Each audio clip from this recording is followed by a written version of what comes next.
Have you ever wondered if a small, silent act of kindness could shake the foundations? Could a plate of pancakes, given each morning without a single question, touch the hearts of an entire stoic military community?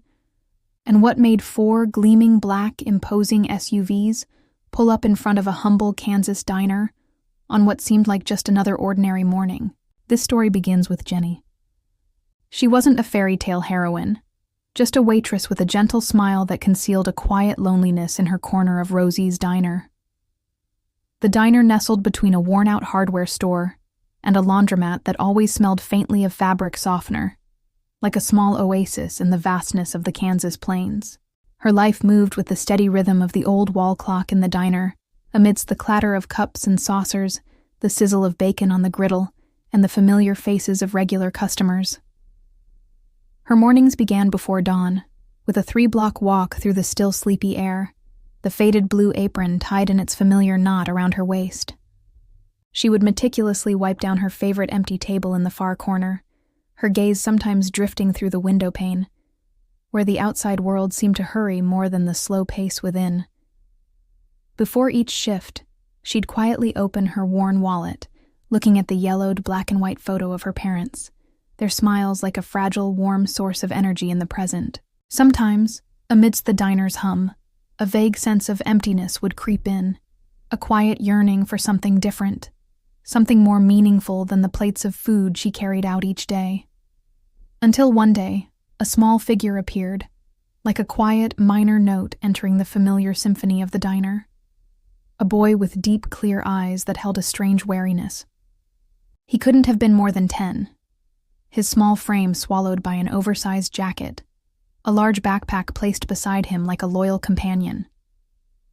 He always chose the table in the back corner, a spot hidden from view but commanding a view of both the entrance and the window, and he clutched a book like a fragile shield against the world. He never ordered anything but a glass of water, sipping it slowly, his eyes fixed on the pages, though Jenny sensed he was still quietly observing everything around him. Day after day, he arrived precisely at 7:15 a.m. and left at 7:55 a.m., just in time for class at the elementary school a few blocks away. Jenny's heart, so accustomed to its own quietude, began to beat with a different rhythm in the face of his persistent, mysterious presence. Something in those cautious eyes, in that defensively hunched posture, reminded her of distant memories, of her own less than affluent childhood, of the image of her soldier father, who always taught her about quiet sharing. A mixture of curiosity and a vague empathy grew within her. And then, one Tuesday morning in early October, like an accident seemingly orchestrated by burgeoning compassion, Jenny approached the boy's table with a plate of golden, fragrant pancakes. She placed the plate down gently, her voice feigning slight confusion. "Oh, excuse me. The kitchen made an extra one. You might as well eat it so it doesn't go to waste." She turned away quickly, not daring to look him in the eye, afraid her concern might frighten or embarrass him. From behind the counter, she watched furtively. The boy looked up, suspicion and hunger warring in his eyes. He hesitated, then slowly picked up the fork. The moment he took the first bite, a strange sense of relief mixed with a poignant ache rose within Jenny. When she returned to clear the table, the plate was empty. The boy was buried in his book again, only whispering a tiny, "Thank you." That was the beginning of an unspoken pact, a fragile but warm connection woven between 2 lonely souls in the corner of Rosie's diner. Each morning, Jenny would accidentally bring an extra dish, sometimes pancakes, sometimes scrambled eggs with toast, or a bowl of hot oatmeal on colder Kansas days. She never asked his name, never inquired about his circumstances. She just quietly ensured his water glass was always full, placed an extra packet of syrup beside his plate, and offered a gentle smile whenever their eyes happened to meet. Gradually, over many weeks, Jenny noticed subtle changes in the boy. His gaze lingered a fraction of a second longer when she approached. His thin shoulders seemed less tense, as if he were starting to feel safer there. Sometimes, instead of just silence, he would acknowledge her smile with the slightest nod, an almost imperceptible acknowledgement that felt incredibly precious to Jenny. Of course, Jenny's actions didn't go unnoticed. Kathy, the pragmatic cook, shook her head knowingly but without malice. "Be careful, Jenny. You keep giving handouts like that, people won't learn gratitude.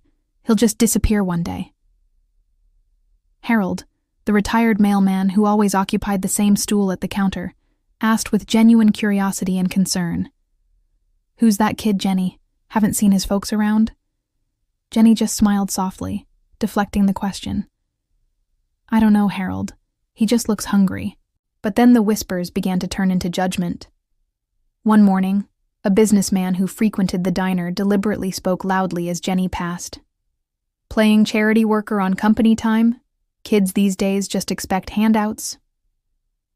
The words felt like a small pinprick to Jenny's self-esteem, but she walked on in silence, trying to suppress her discomfort. The real conflict came when Mark, the diner manager whose forehead always seemed beaded with sweat, called Jenny into the small office behind the kitchen. His voice held a mixture of awkwardness and firmness. "Jenny, I've seen you giving food away to that kid. We can't have that. It's bad for business. Sets a bad precedent." Jenny twisted the corners of her apron, her heart beating a little faster. "I understand, Mark. I'll pay for his meals myself." Mark's eyebrows shot up in surprise. "With your tips? Is that even enough to cover your rent?" "It's my choice," Jenny replied, a surprising resolve in her voice that made Mark study her more closely. "It's just one meal a day. I can manage." Mark sighed, perhaps feeling a twinge of guilt at the quiet determination of this unassuming woman. "All right, but if it affects your work, or if that kid causes any trouble, it stops immediately, understand?" Jenny nodded, a wave of relief washing over her, though the worry remained. From that day on, she carefully set aside a portion of her meager tips, money that could have gone towards a new winter coat or the dentist appointment she kept postponing, to pay for the mysterious boy's breakfast.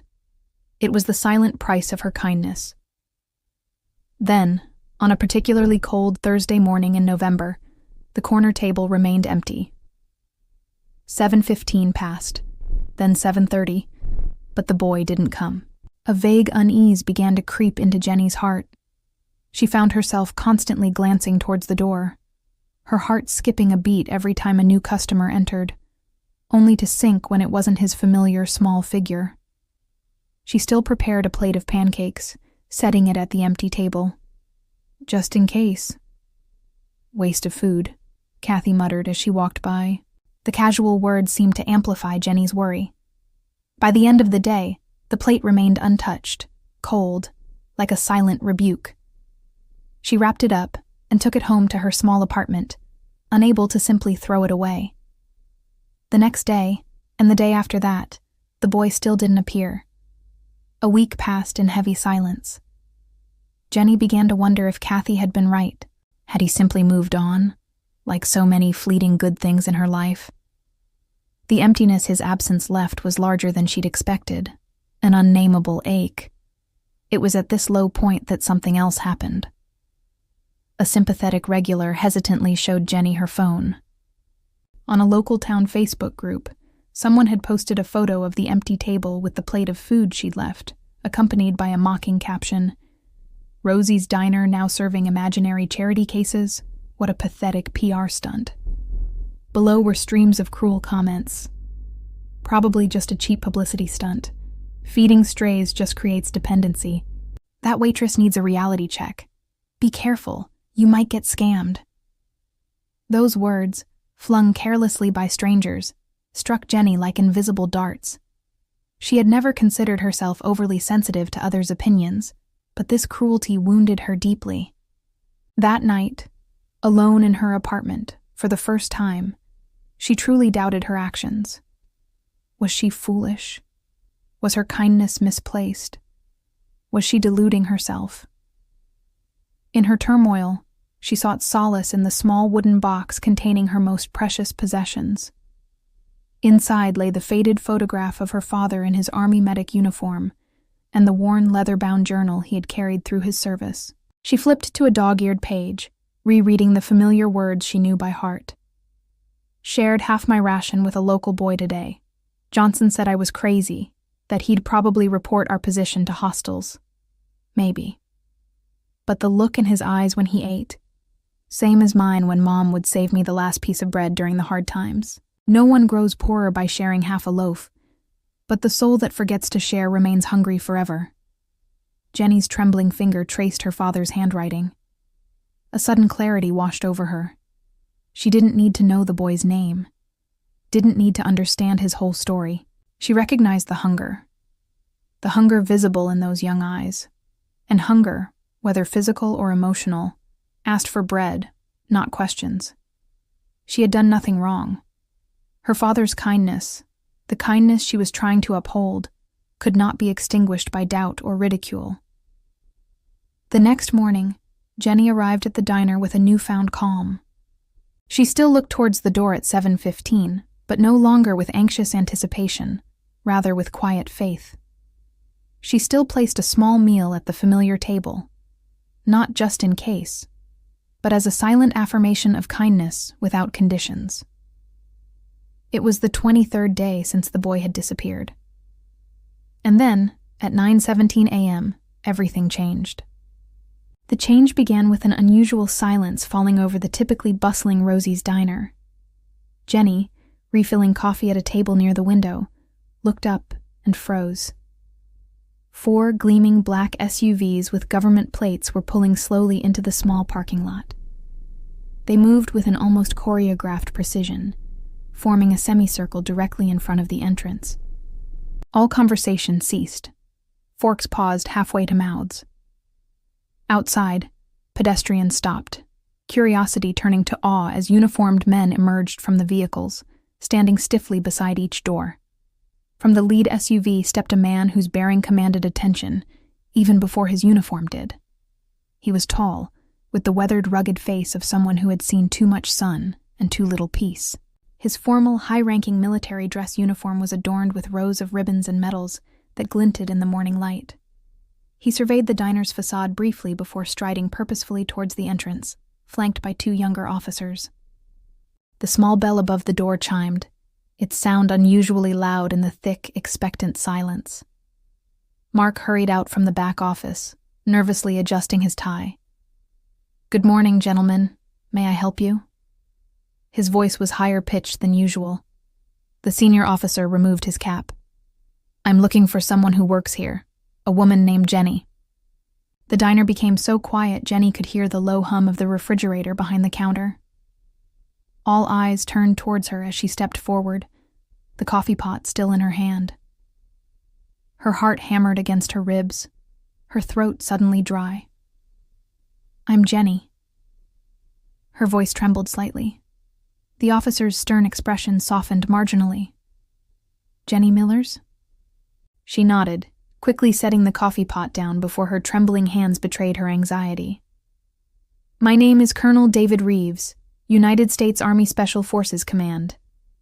He reached into his breast pocket and withdrew a crisp, official-looking white envelope. "I'm here because of a promise made to one of my men." He extended the envelope towards Jenny. "This is a letter from the Commanding General of Special Forces Operations, and I also have a personal message from Adam's father." "Adam?" Jenny repeated the unfamiliar name, yet it resonated with a vague sense of recognition. "The boy you've been feeding for the past several months," Colonel Reeves explained. "Adam Thompson. His father was Master Sergeant James Thompson, one of the finest soldiers under my command." Was. The past tense landed like a physical weight on Jenny's shoulders.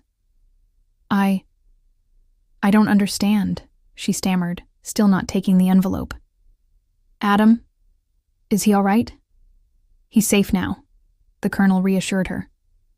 "He's with his grandparents in Colorado. But for almost 3 months, after his father was deployed on a classified operation, he came here every morning before school." The pieces began falling into place in Jenny's mind. The boy's solitude, his watchful eyes, the hunger that seemed deeper than physical need. What Sergeant Thompson didn't know, the colonel continued, his voice low, was that his wife left shortly after his deployment, abandoning Adam. The boy was too proud and too afraid of being taken from his home to tell anyone.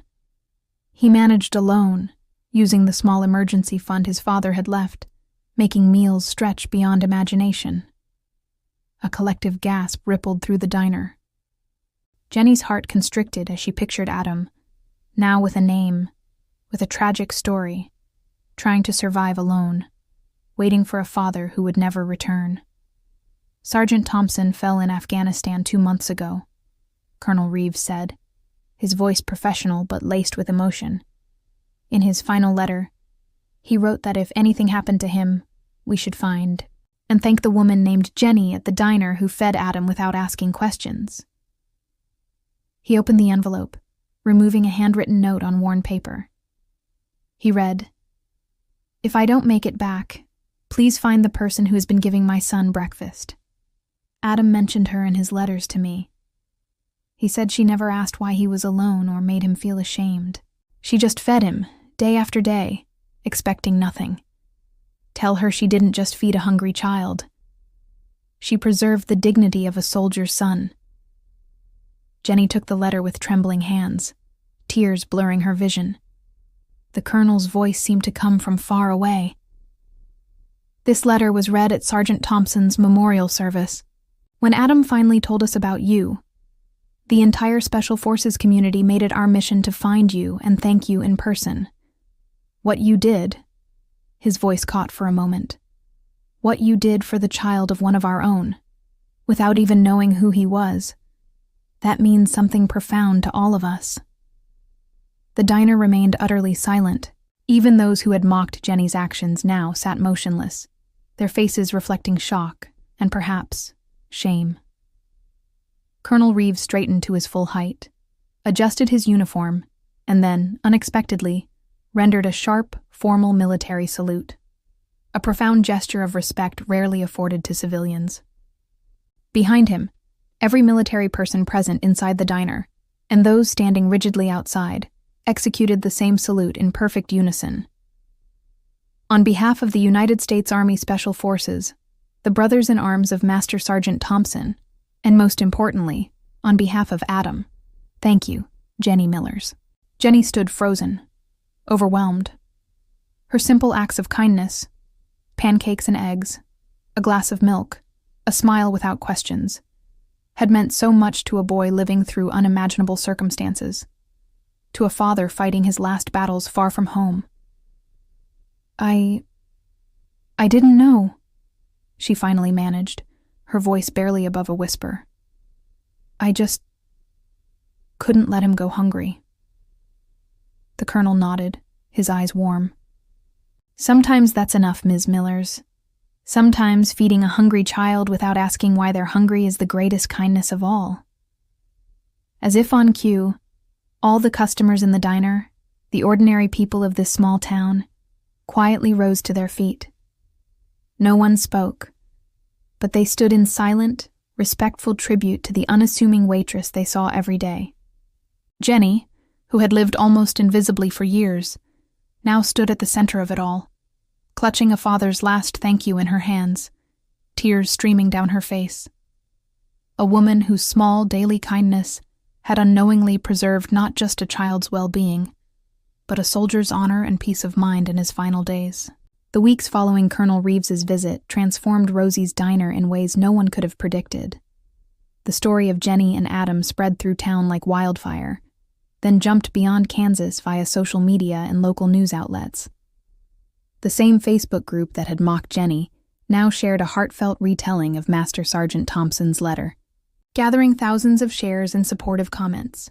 Regular customers began specifically requesting Jenny's section. They left generous tips, accompanied by notes scribbled on napkins. "Thank you for reminding us what truly matters. My son serves in the Navy. Your kindness gives me hope." Mark, who had once begrudged the free pancakes, quietly hung a small American flag beside the booth where Adam used to sit. Beneath it, he placed a discreet brass plaque, reserved for those who serve and the families who wait. That booth was never empty again, often occupied by veterans, active duty personnel passing through, or sometimes by families clearly struggling, all treated with quiet dignity by the staff. 7 days after the Colonel's visit, a manila envelope arrived addressed to Jenny. Inside was a handwritten letter on lined notebook paper, the carefully formed letters betraying the youth of its author. Dear Ms. Jenny, I didn't know your name until the day the Colonel came to find you. But every morning for those months, you were the only person who looked at me like I wasn't invisible or broken. Dad always told me that real heroes don't wear capes. They wear the uniform. But I think sometimes they wear aprons too. When Dad stopped writing, I thought the world had forgotten both of us. But you remembered me every day, even when I couldn't tell you why I was alone. Grandma and Grandpa are nice. Grandpa's teaching me to fish, and Grandma makes good cookies. But I miss Dad, and sometimes I miss your pancakes too. Thank you for not asking questions when I couldn't answer them. Your friend, Adam Thompson P.S. I finished the book I was reading. It had a happy ending after all. Jenny carefully framed the letter and hung it behind the counter. Not prominently, not for show, but as a personal reminder of why small kindnesses matter. When curious customers asked about it, she would simply smile and say, "Just a thank you note from a special customer." Word of the diner's connection to the Special Forces community spread. Soldiers passing through town made detours to visit, often just for coffee, but frequently leaving behind unit challenge coins or patches as tokens of appreciation and brotherhood. These were pinned to a small corkboard, creating a growing collage of gratitude from around the world. 3 months later, a school group came to the diner for lunch after a field trip. An 8-year-old girl with curious eyes studied Jenny intently as she refilled water glasses. "My dad says you're a hero," the child announced matter-of-factly. "Do you feel like one?" Jenny smiled, kneeling gently to meet the girl's gaze. "No, sweetheart. I'm just someone who knows what it feels like to be hungry. Not just for food." The girl's teacher, who had overheard the exchange, added quietly. Jenny looked up, meeting the woman's understanding gaze with a silent nod. The teacher was right. Hunger came in many forms. Food was only the most obvious. As summer approached, Rosie's Diner hosted a fundraiser for military families, raising enough to establish a small emergency fund for the children of deployed parents. Mark, surprisingly, personally matched the donations. He confessed to Jenny one quiet afternoon, a little sheepishly, "Never understood why my father was so adamant about feeding every stray kid in the neighborhood. Drove my mother crazy. But I think I get it now. Sometimes a meal is more than food." On a quiet Tuesday morning, almost exactly a year after Adam had first walked into the diner, Jenny arrived for her shift to find something small and metallic resting on her usual station by the coffee machine. A challenge coin, the special token carried by military personnel, usually given only as a sign of deep respect within their units. One side bore the insignia of the Special Forces. The other had been custom engraved with 2 words, Semper Memoris, always remembering. Jenny looked around the empty diner, searching for whoever might have left it. Finding no one, she stepped outside, scanning the street as the early morning breeze gently stirred the American flag hanging above the entrance. No unusual cars were parked nearby. No waiting messengers. Just the town waking up. Sprinklers ticking on lawns, and the distant sound of the first school bus making its rounds. She slipped the coin into her apron pocket, its cool weight a comforting reminder that kindness offered without expectation sometimes returns in the most unexpected and meaningful ways. That evening, as Jenny was untying her apron before heading home, she noticed Mark carefully placing a new sign in the diner's front window. Simple but elegant, it read, "Whoever you are, whatever you can pay, no one leaves hungry." When he caught her watching, he just shrugged, a hint of self-consciousness in his eyes. New policy. Figured it was time. Jenny smiled, understanding the unspoken acknowledgement in his gesture.